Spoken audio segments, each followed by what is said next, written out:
Terima kasih pemirsa masih bersama kami di Halo Indonesia. Sepanjang bulan November 2023, Kemen PPPA mencatat sebesar 73% kasus KDRT dilaporkan dengan jenis kekerasan fisik. Hal ini menunjukkan kasus kekerasan dalam rumah tangga atau KDRT masih tinggi. Bahkan tak jarang berujung kematian.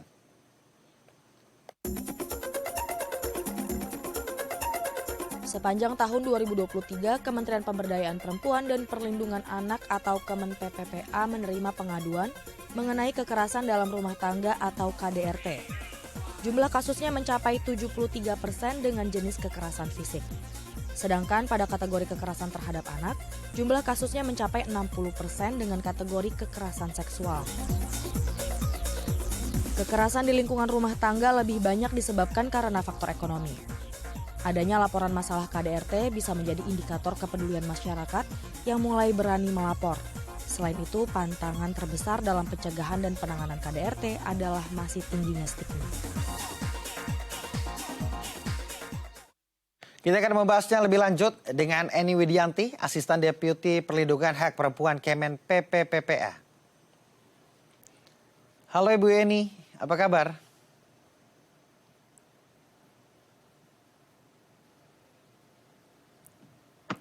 Baik, Mas Akbar. Baik. Ibu nih langsung saja masuk ke dalam pembahasan begitu ya.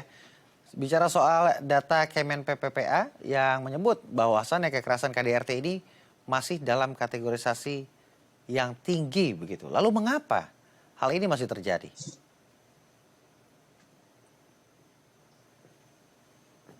Ya, kalau penyebabnya mengapa ya? Mengapa itu berarti permasalahan yang paling mendasar itu karena masih adanya kesenjangan gender. Jadi dari relasi kuasa antara laki-laki dan perempuan ini kan masih terjadi kesenjangan yang luar biasa di Indonesia. Oleh karena itu laki-laki di Indonesia ini seringkali masih menganggap kalau dirinya lebih tinggi bisa berbuat apa saja terhadap perempuan. Nah, di dalam lingkungan rumah tangga ini tentunya dari seorang suami yang melakukan kekerasan terhadap perempuan. Datanya tadi sudah disampaikan ya, itu data laporan. Laporan yang ke Simfoni. Di mana itu laporan itu baru 0,1 loh yang lapor. Jadi sebetulnya kejadian sesungguhnya kekerasan itu menurut survei pengalaman hidup perempuan nasional yang kami lakukan di tahun 2021 ini yang terakhir ya. Besok tahun depan kita akan survei lagi. Itu datanya sebanyak 26,1% dari perempuan yang disurvei usia 15 sampai 64 tahun. Artinya berapa? 24,5 juta.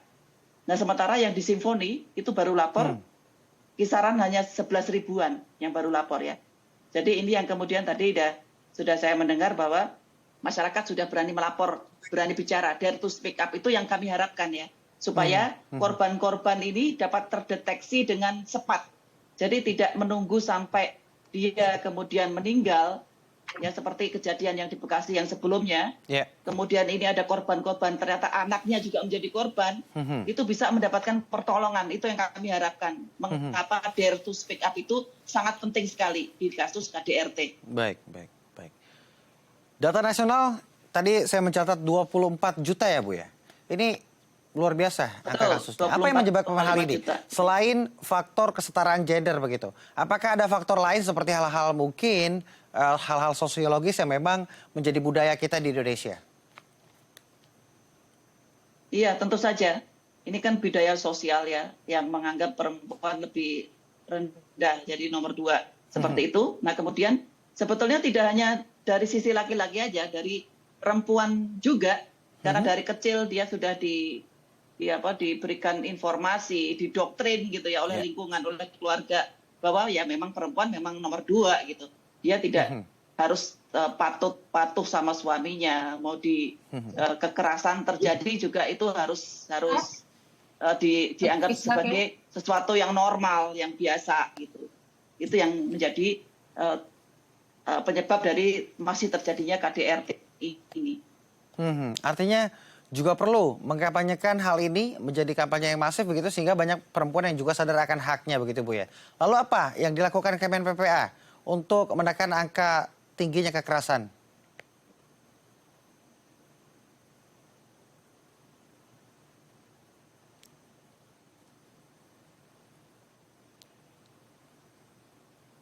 Ibu Eni apakah mendengar Recording in progress. suara saya?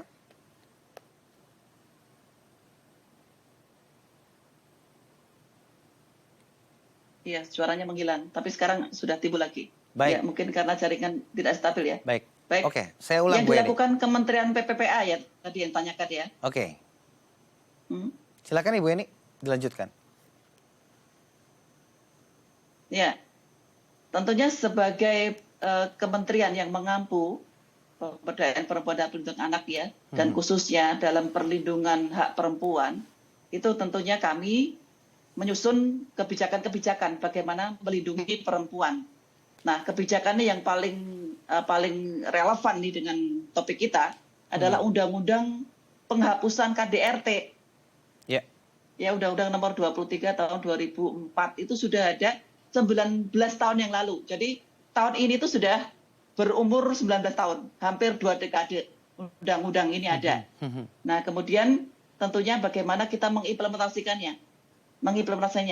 Jadi ada hal penting yang kami sampaikan melalui undang-undang ini, bahwa kekerasan dalam rumah tangga yang tadinya dianggap sebagai itu adalah permasalahan privat atau permasalahan pribadi yang tidak bisa dicampuri oleh negara, itu tidak benar ya. Jadi melalui undang-undang ini, meskipun itu terjadi di dalam rumah tangga, itu akan menjadi persoalan negara. Negara akan hadir ketika itu terjadi kekerasan terhadap perempuan. Begitu. Artinya sebenarnya payung hukumnya juga sudah baik begitu, tinggal pengaplikasiannya begitu Bu Heni ya? Iya, betul sekali. Undang-undangnya sudah ada, peraturan turunannya sudah ada, semuanya sudah siap diimplementasikan, jadi tinggal pengimplementasiannya aja, dan juga pemahaman masyarakat yang perlu, terutama dari perempuan itu sendiri.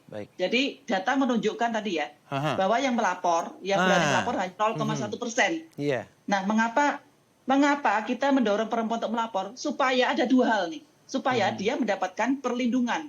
Nah, kemudian kalau dia sudah menjadi korban, dia harus melapor, itu supaya mendapatkan penanganan terbaik. Maksudnya apa penanganan terbaik? Penanganan yang tuntas, artinya dia ketika mengalami trauma, itu mendapatkan penanganan sampai traumanya hilang, dan kemudian dia akan hidup normal kembali.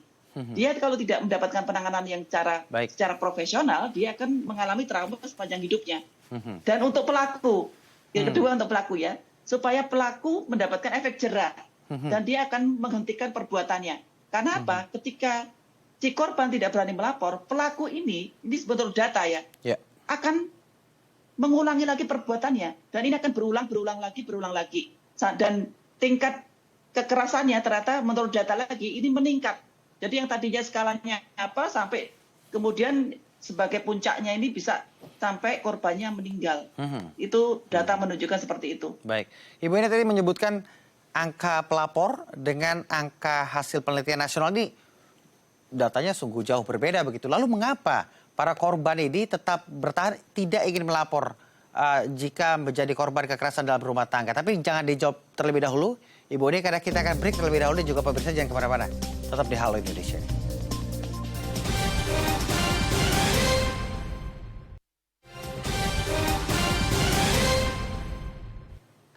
Terima kasih pemirsa masih bersama kami di Halo Indonesia. Masih melanjutkan perbincangan seputar angka kekerasan wanita yang tinggi bersama Eni Widianti selaku Asisten Deputi Perlindungan Hak Perempuan Kemen PPPPA. Ibu Eni melanjutkan perbincangan tadi Ibu Eni. Ibu Eni, ini data laporan berbanding terbalik dengan data nasional dan angkanya cukup signifikan begitu ya. Artinya banyak sekali masyarakat yang belum berani melapor. Apa yang menjadi faktor? Apakah menyayangkan nantinya keluarganya akan berantakan begitu? Apakah juga ada hal lain yang menjadi kendala para korban ini untuk melapor? Ya, banyak hal yang menjadi penyebab ya. Di antaranya begini, ini dianggap sebagai aib. Ya. Karena ini terjadi di keluarga, ini dianggap sebagai aib. Jadi malah ditutup-tutupin, itu bisa jadi seperti itu. Nah, kemudian korban ini juga banyak yang menyatakan takut ya, karena nanti kalau dia melapor, dia akan diancam oleh pelaku, mendapatkan kekerasan yang lebih hebat lagi. Nah, ada juga yang karena data menunjukkan kalau perempuan ini banyak tergantung secara ekonomi kepada suaminya. Nah, jadi ini akan menjadi pertimbangan dia juga. Ya, pertimbangan. Jadi dia akhirnya menahan diri untuk tidak melapor. Nah, ini akan supaya apa? Karena ketergantungan ekonominya dia, jadi dia dapat mendapatkan nafkah dari suaminya begitu. Baik Ibu. Artinya banyak sekali faktor, salah satunya juga terkait faktor bagaimana perempuan banyak tergantung secara ekonomi dengan laki-laki begitu ya. Namun jika dilihat bicara soal stigma ini Bu, apakah ini paling banyak didapati kasusnya ini di daerah atau malah di perkotaan? Karena melihat dari geografisnya mungkin tingkat ekonomi juga mempengaruhi. Ya, menurut data survei pengalaman hidup perempuan yang kami lakukan, ini perempuan di perkotaan ini ternyata cenderung lebih banyak mengalami kekerasan.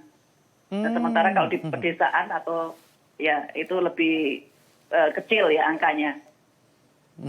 Justru malah berbanding terbalik ya Bu ya?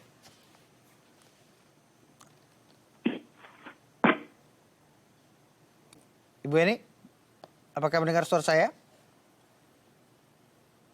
Ya, sekarang ada lagi, tadi sempat panggilan. Baik, Ibu ini kembali saya ulang. Mengapa hal ini malah berbanding terbalik begitu? Setidaknya jika di kota besar mungkin kan secara ekonomi mungkin dapat dikatakan lebih baik dibanding di daerah.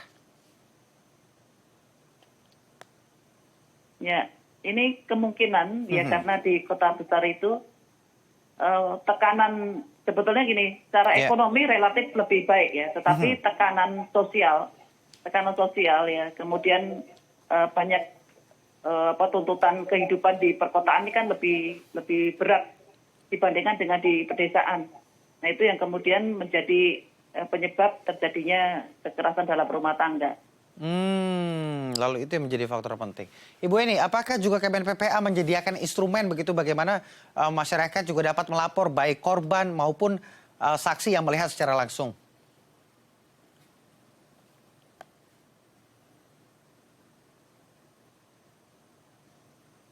Ya, kami menyediakan sarana yang mudah dijangkau oleh korban. Ya. Ini diantaranya ya bisa dengan call center 129. Ya, atau kalau tidak nyaman dengan telepon bisa juga WA, WhatsApp ya. Ke 08111 129 129. Ya. Baik, Ibu. Ya, kami juga menyediakan platform pengaduan itu ada kalau di daerah ya. Jadi kami ada pembagian tugas. Yeah. Kalau layanan rujukan akhir itu di Kementerian PPPA. Artinya kasus yang lintas provinsi, kemudian lintas negara, juga yang skalanya internasional ya.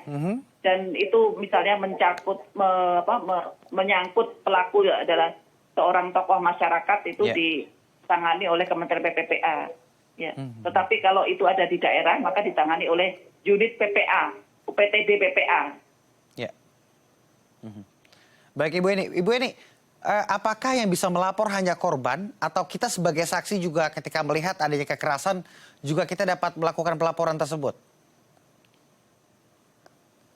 Ini ada undang-undang terbaru kita, undang-undang TPKS, tindak pidana kekerasan seksual. Yeah. Ini yang memberikan kemudahan bagi korban. Jadi yang bisa melaporkan tidak hanya korban, tetapi saksi. Atau saksi itu bukan berarti dia harus ikut menyaksikan kejadian, tidak. Karena terjadinya kekerasan seksual ini seringkali tidak ada saksinya. Tetapi bisa jadi teman, saudara, orang tua, atau orang yang mendengarkan cerita dari si korban itu bisa membantu korban untuk melaporkan kasus kekerasan seksual ini. Baik. Ibu Eni, lalu bagaimana jika kita berada di posisi sebagai korban? Apa langkah yang harus kita lakukan?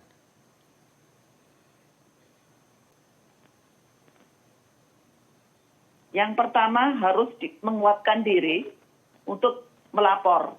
Untuk melapor ya. Kalau ternyata dia masih trauma, dia harus meminta bantuan meminta bantuan ke orang terdekat, ya bisa dipercaya. Nah, kemudian bisa didampingi ya sebagai pendamping ini untuk melaporkan ke UPT BPA terdekat, bisa juga ke unit PPA Barreskrim Polri, ya bisa juga ke 129. Ya, jadi banyak kanal-kanal yang kami buka untuk pengaduan supaya korban ini segera mendapatkan penanganan dan perlindungan. Ya, sehingga begini, ketika dia terancam jiwanya, itu dia bisa kami lindungi di rumah aman. Kami punya rumah aman. Dan UPT BPPA juga punya rumah aman di seluruh Indonesia. Baik, terakhir Ibu Eni. Ibu Eni, silakan Anda memberikan himbauan kepada masyarakat begitu baik untuk para korban maupun para masyarakat jika melihat adanya kekerasan, mungkin apa yang harus dilakukan? Ya, kami himbau pada seluruh masyarakat untuk meningkatkan kepedulian. Ya, seringkali KDRT ini dianggap sebagai sesuatu yang biasa. Jadi kalau tetangga mendengarkan tetangganya ribut-ribut itu kemudian menganggap ini dia tidak boleh berbuat apa-apa. Itu salah. Jadi seharusnya kepedulian masyarakat yang mengetahui itu bisa langsung memberikan bantuan. Memberikan bantuan berupa misalnya dengan melaporkan kejadian itu supaya ada pihak-pihak yang mempunyai kewenangan supaya memberikan bantuan dengan segera. Itu bisa menyelamatkan korban dari betul-betul dari awal ya, dari awal. Jadi kita tidak menunggu sampai terjadinya hal-hal yang fatal dan mematikan. Baik, itu tentu yang kami himbau. Dan kemudian tadi sudah saya sampaikan pemerintah sudah memberikan akses laporan yang memudahkan masyarakat untuk melaporkan.